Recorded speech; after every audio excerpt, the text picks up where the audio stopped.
Has it been rehypothecated? Has it been lent out? Has it been leased out? Speaking of rehypothecation, China, as of the 24th of this month, there will be no more rehypothecation of gold or silver in that country. If you look at gold as being priced in dollars, it's not as shocking that the price is going from 300 to 4,000 or, 5,600, whatever the high was. But it is more shocking if you're looking at the dollar that's being priced by gold going from 1/300th to 1/4,000th. That's a complete and utter crash of what's the number, 93%, whatever, loss of purchasing power versus real money in 25 years. If you know the ending, prepare for that ending now. Prepare for that ending ahead of the end, because once it gets here, you can't move. You will not be able to buy gold. You will not be able to buy silver with fiat money. The global financial system is teetering on a dangerous precipice, weighed down by unsustainable sovereign debt and erratic fiscal policies. High-alert market indicators are flashing bright red across major indices, signaling that an unpreventable global economic collapse is rapidly approaching Western societies. Bill Holter, a prominent precious metals strategist, projects an imminent systemic breakdown that will spark an unprecedented chaotic wealth migration out of paper assets into tangible commodities. He explicitly details a total fiat currency crash, ultimately driving the physical gold price target to an astonishing $14,000 per ounce, as paper contracts default globally. Savvy investors who fail to secure tangible physical gold and silver assets face the complete, sudden erasure of their generational purchasing power when debt-laden credit markets inevitably lock up entirely. Now, we present the clips from their interview. Before we continue to discuss this, please hit the like button, subscribe to the channel, and ring the bell icon. Thank you, and enjoy the video. Everything is bullshit. The joke of the day yesterday was Besant coming out and saying, "Yep, all that gold's there." What did he do? Did he walk through and see a bunch of gold? The question then is, okay, so all the gold's there. Who owns it? Has it been rehypothecated? Has it been lent out? Has it been leased out?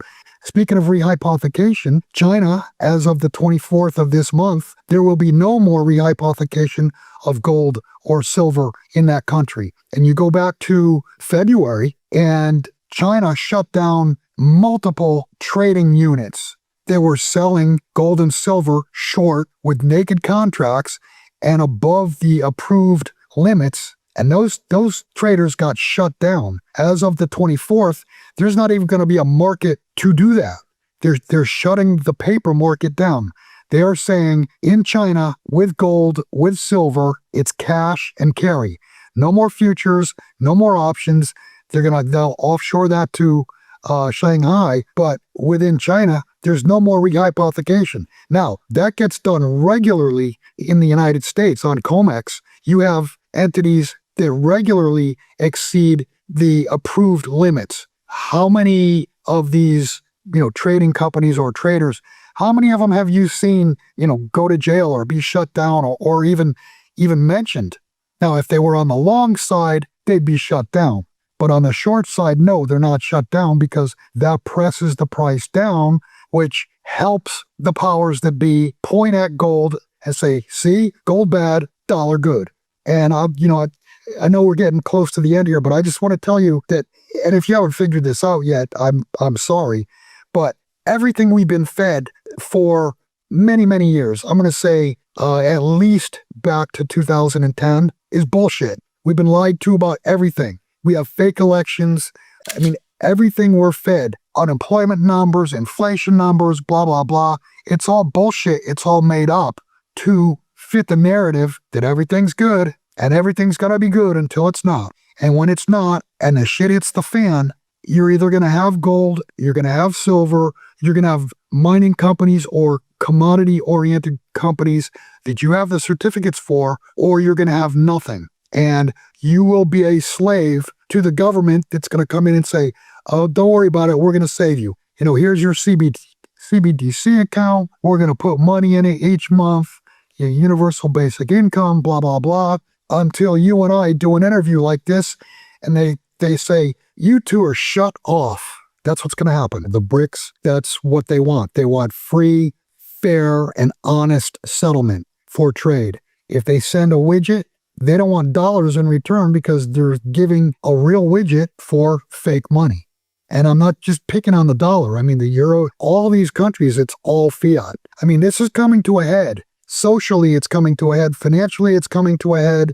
Geopolitically, it's coming to a head. Everything is coming to a head. And they have depressed the price of gold, depressed the price of silver, and they're telling you that is not the exit. And if you understand why you bought gold, why you bought silver in the first place, then you understand it absolutely is not the exit, but it's the only exit. If you know the ending, prepare for that ending now. Prepare for that ending ahead of the end, because once it gets here, you can't move. You will not be able to buy gold. You will not be able to buy silver with fiat money. You'll be able to trade it for stuff. If you want gold, well, here's a car, or here's a piece of property. I need gold. Do you want to take my property? That'll still work. But at some point in time, for a spell, fiat currency will not be accepted for real money. The underlying mechanics of commercial banking are fundamentally broken, operating on fractional reserves that offer zero protection during a panic. When the broader public realizes this inherent mathematical insolvency, an unstoppable banking liquidity crisis will commence, instantly freezing global counterparty transactions. This severe credit freeze will disrupt international supply chains, causing immediate, widespread shortages of basic commodities and a total shutdown of digital payment networks. Amid this economic paralysis, physical precious metals will serve as the premier wealth preservation tool, entirely unlinked from manipulated electronic pricing mechanisms. The core forecast shows physical gold premiums outstripping paper spot prices by massive multiples as the metal valuation surges toward the $14,000 milestone, leaving late buyers entirely empty-handed as retail inventories vanish overnight. Securing true financial survival requires holding physical assets outside this deeply compromised banking infrastructure to fully protect your capital against sudden wealth confiscation. Now, let's get back to the interview. We are in the bottoming process. This has lasted a little longer than what I had expected, but I want to tell people this is and we've had many of them since the year 2000, 2001, when gold and silver bottomed. We've had many gut checks, but this is just another gut check. And you've got to ask yourself, why did I buy gold? Why did I buy silver in the first place? Do you know why you own gold or silver? Do you own gold or silver because it was going up or because you thought it was going to go up? First off, gold and silver don't do anything. They don't go up. They don't go down. They are a piece of metal that we've been fooled into pricing in fiat terms, in dollars, in yen, in euros, what have you. The way it should be, the price should be quoted is right now, the dollar is 1/4,000th of an ounce of gold.